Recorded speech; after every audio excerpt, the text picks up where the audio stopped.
welcome to a new Harry's Garage video, and this one is going to be a little different to the normal theme because I'm not at home. I'm in Rimini, which is on the coast of Italy, with a Lamborghini Countach LP400, a car I've always wanted to have a go on. Obviously I've got a Countach, the QV, but this is the original. This is the original one that came out in, well, it was shown in concept form 71 and production form in 1974, and this one is from 1977. It's owned by Simon Kidston, and he's very kindly let Octane drive it. I'm doing a cover story for them on this car that you'll be able to read it at the end of February, beginning of March, but I just can't resist doing a video on it as well. But it's going to be a very quick video, not to the normal standards, so apologies if the sounds aren't quite right, etc. But anyway, LP400, what makes this car so special? Well, it's the design, isn't it? When we first saw this design come out, it was a wow factor, and it's still a wow factor however many years on now today. And this is the purest design, is the original LP400, because it's the narrow one with the smaller wheels and tyres, 14-inch wheels on this car, and the periscoper, the famous periscoper, a slight bit of madness by Bertoni, who thought this was a new way of doing a rear view mirror and it was going to be a periscope through there. It didn't actually ever work, but they left the periscope, a little tiny window there for the production, and used a conventional mirror. Anyway, I want to give you a tour around this car, some of the details and what makes it so special. So where do you start with this Gandini masterpiece? I don't know. Well, let's start with the dramatic slash of that rear wheel arch. That became a Gandini signature from here on in. I mean, also the tyres, the 215 70/14 tyres. The QV went right up to 345 35 50s, and but this gave it a completely different character, this car, with these smaller wheels and tyres. It also has smaller brake discs as well, 10.8-inch disc, and then it went up to 11.8. But it's just the purity without the flared arches, and that no spoiler at the front, those driving lights, the two little intakes you can just see on the bumpers there, but it still has that dramatic shape and this windscreen design, a single wiper that you've never seen on any other car. Just extraordinary. I love the door mirrors as well. They work so much better than the mirrors I've got on my Countach, so I much prefer to have these, and they look very elegant, especially in the body colour as well. Engine on this was V12. We'd seen it 4 litre, seen it in Miura. It's basically a Miura SV engine but with a different sort of carburettor, side draft carburettor, and there it is, with the 6 carburettors sitting either side of the bags. The radiators, this is what gave it these little ears, if you like, these scoops at the back. On the concept car it was meant to be flush, but they realised they had a serious cooling problem with a powerful engine like this, and the radiators then went vertical. You can see that one there, one either side, and that demanded that styling tweak of having those ears as they turned. And once they were fitted, you have no overheating issues with a Countach. I've never heard of one overheating. It's a really tough lump. People worry about it, think they're going to be delicate. They're not. They're really very good. The Lamborghini engine V12 stood the test of time, went right through into, well, Diablo and then LP640, 670, and it was finally replaced when Ventador appeared on the scene. But I love the engine on these, and how the carburetors breathe between the twin cams. You see it's quad cam obviously, but the actual carburetor intake is in between the cams. Works beautifully well. 376 horsepower. Doors open, the typical scissor doors, really easy to live with. Slight issue with this car, it's got a white leather interior. It just drives me nuts. I don't think I'd ever do it on my car, but I love the instrumentation. The dials are different on these early LP400s, and the centre console is also different. It still had air conditioning though. Very comfy, and actually a really good view out, because you've got no power hump that you get on the QV. It's an easy view out the back. Okay, there's a very quick tour around the Countach. What this car is all about though is the driving. So we're going to head out now, out of Rimini, and head up into the hills.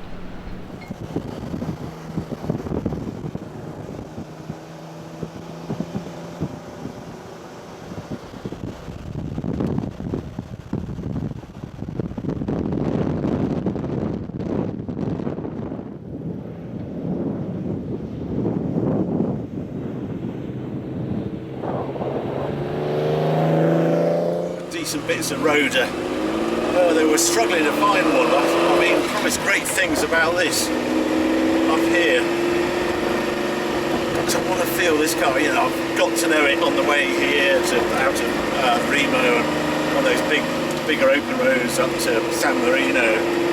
But now this has been more of a challenge. Let's see. Let's just enjoy this engine as well. It's a deep bellow, just like my Countach. Really lighter gear change, just more delicate. These smaller tyres.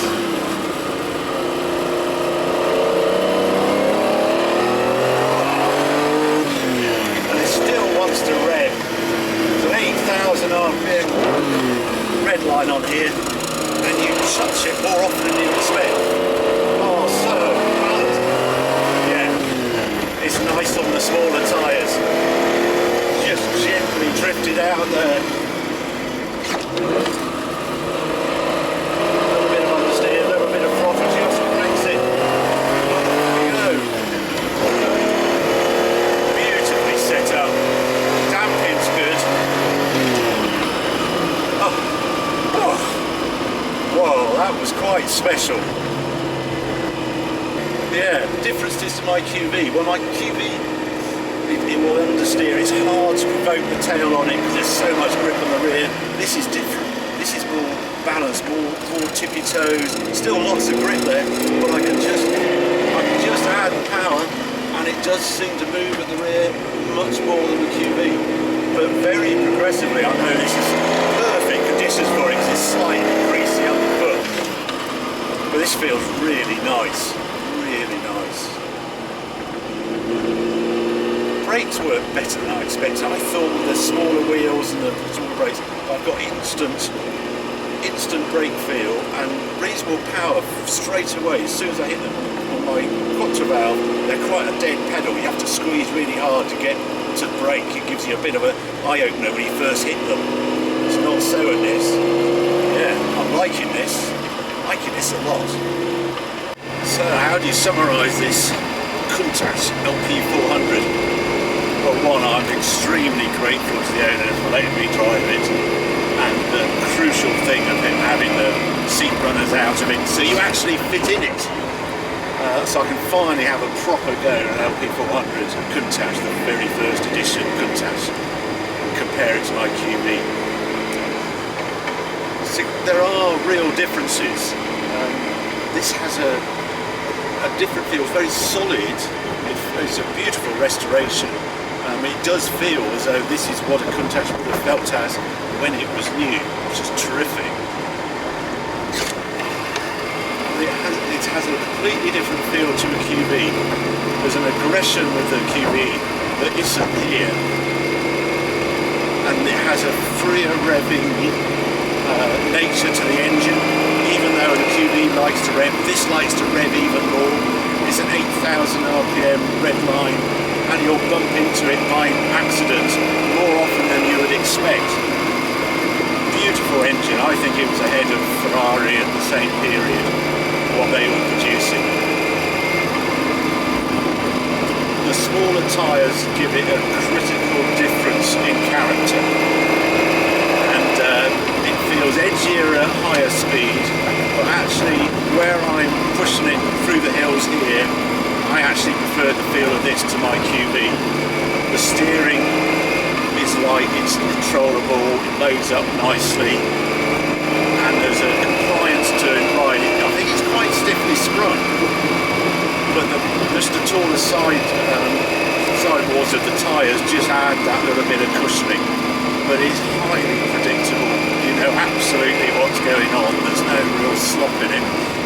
So I really like that. I suppose my only thing is the difference in value. This is a £1.5 million car. My Countach, 400,000 on a good day. And it all comes down to those numbers. So, you know, there were very few LP400s built. Around, let's say, between 155, 158 cars, something around there, especially if you include the prototype and things like that.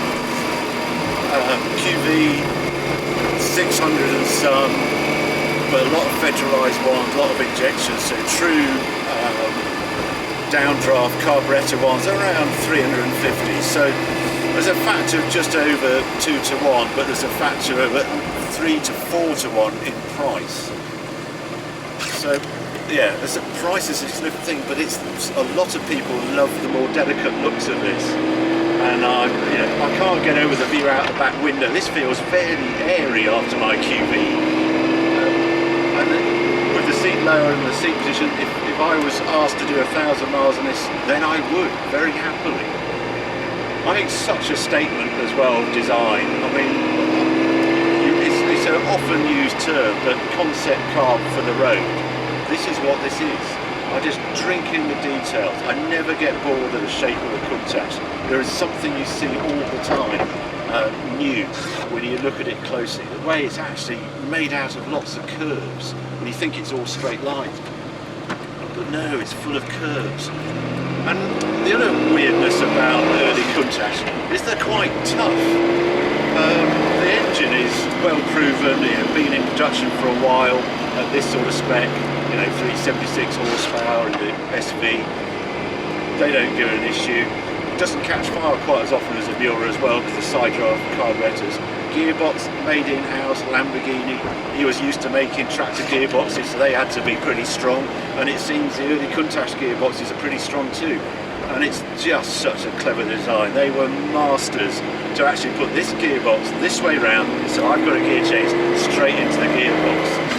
Without rods and pulleys and all sorts of horrid things, or putting the gearbox underneath the engine like Ferrari were doing. No, this is the way to do it. Wonderful V12, wonderful gear change, wonderful shape. You can tell I really rather like this car, and hats off to the team. What was this like when this first hit the road? One of the first owner was this playboy guy from entrepreneur from Sweden, a purple Countach with white interior.